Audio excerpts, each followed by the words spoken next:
থেকে note 14 pro plus এইমাত্র নিল ফোনটা। তো ভাইয়ের অনুভূতি শুনবো। আসসালামু আলাইকুম। সোর্স প্রোডাক্টের আমি অনেক পুরাতন কাস্টমার বলতে গেলে 2017 সাল থেকে, যখন আমি নোট 7 প্রোটা নিয়েছিলাম। নোট 7 প্রো, হ্যাঁ এরকম।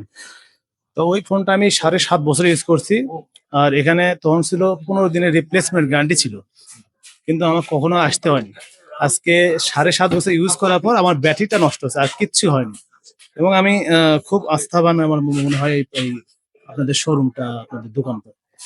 এবং আমাদের গোষ্ঠী বলতে, আমাদের গোষ্ঠী ভাই বিশ্বাস করেন, সবাই এখান থেকে প্রোডাক্ট, যে কোনো ফোন লাগবে এখান থেকে নিয়ে যায়। আমার ছোট ভাই, তারপর আমার চাচাতো ভাইগুলো আছে, সবাই এখান থেকে। এবং আমরা বিশ্বাস করি, এই সোর্স অফ প্রোডাক্ট অনেক বিশ্বাস করি, বুঝছেন। আজকে নিলাম এটা, আমি অনেক দিনের রিভিউ, মানে ইউটিউবে রিভিউ দেখতেছি। আমার দোকান তো আমার সিলেক্ট করাই আছে, কিন্তু আমি জাস্ট শুধু রিভিউ গুলো দেখতেছিলাম, সেটটা নিব। হ্যাঁ, এই আর কি ভাই। আচ্ছা, যাই হোক, অনেক সময় বাজেট নিয়ে হয় না, একটু বেশি লাগে অনেক সময়। যাই হোক, আমরা চেষ্টা করি মানে আমাদের সর্বোচ্চ সার্ভিস দেওয়ার। তো আপনারা আমাদের পাশেই থাকবেন, আমরা যাতে আরো ভালো সার্ভিস আপনাদের মাঝে দিতে পারি। অবশ্যই ভাই। ধন্যবাদ আমাদের আপনাকে থাকার জন্য। আসসালামু আলাইকুম।